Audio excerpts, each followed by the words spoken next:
Olá, olá ouvintes, olá professora. Hoje a gente vai apresentar nosso podcast, o Eco dos Trovadores. Nosso grupo é formado por eu, João Vitor, o Matheus e o Kio e o João Pedro Silva. No podcast será falado sobre o trovadorismo, o contexto histórico sobre dessa literatura, como são formadas essa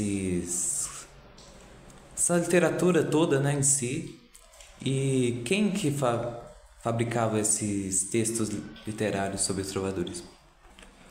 Tá legal, mas afinal, o que é o trovadorismo? Não, mas antes de falar o que é trovadorismo, tem que saber aonde o trovadorismo surgiu. Surgiu lá na Idade Média, onde a igreja tinha muito poder e o sistema feudal era muito forte, em que era o rei no topo, o clero e os nobres e, por fim, os plebeus.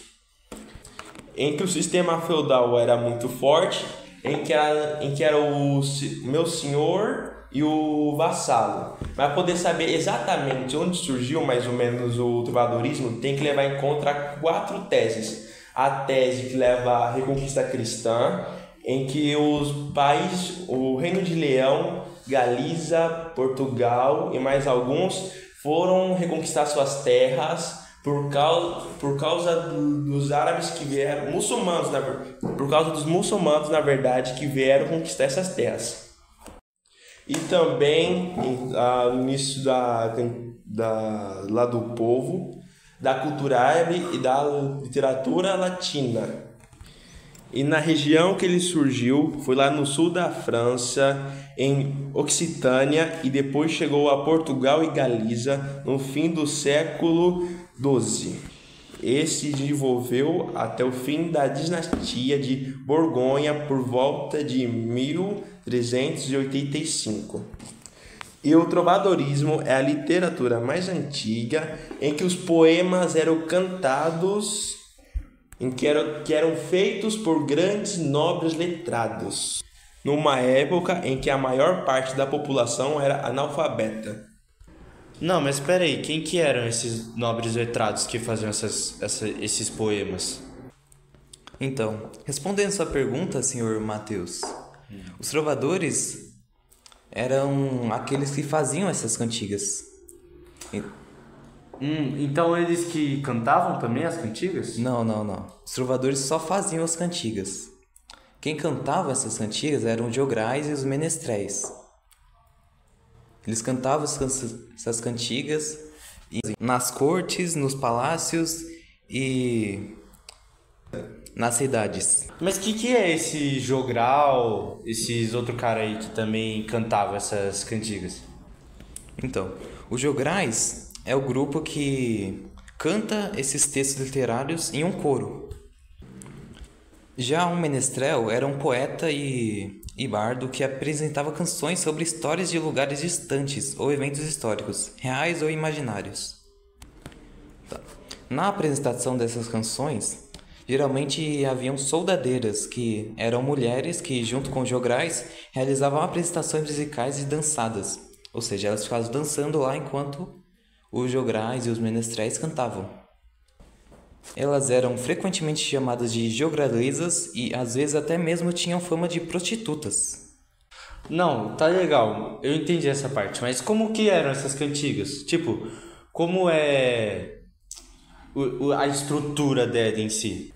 Eram 4 cantigas. O lírico era muito presente nas 2 primeiras cantigas, que era de amor, em que tinha o lírico masculino, o amor idealizado e o sofrimento, o ódio amigo, em que o lírico era feminino, falava de saudade e abandono do cotidiano.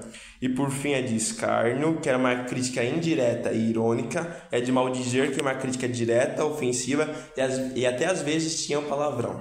Por exemplo, dessa que foi feita por Didines, João Soares de Paiva ou Martim Cordax. Ondas de mar de Vigo, se vites, meus amigos. E ai Deus, se varrar cedo. Essa daí era... Que, por exemplo, essa era uma cantiga de amigo em que o eu lírico era feminino. Mas tem alguma música que atualmente é parecido com essas cantigas aí que eram feitas? Então, a gente separou duas músicas para responder essa pergunta.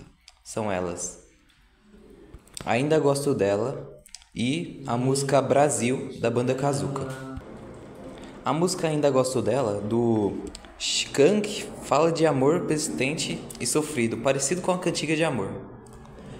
Abre aspas. Mesmo que eu corra e me esconda, em outros braços e outras bocas, ainda gosto dela. Já a segunda música, a música Brasil, da banda Kazuca, é uma crítica social, como nas cantigas de escárnio e maldizer.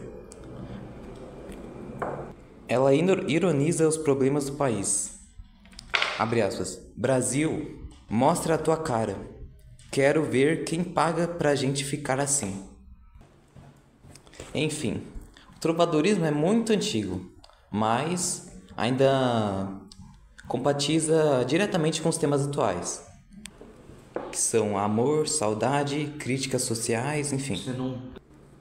Bom, e com isso a gente encerra o nosso episódio. Muito obrigado se você assistiu até aqui e até a próxima.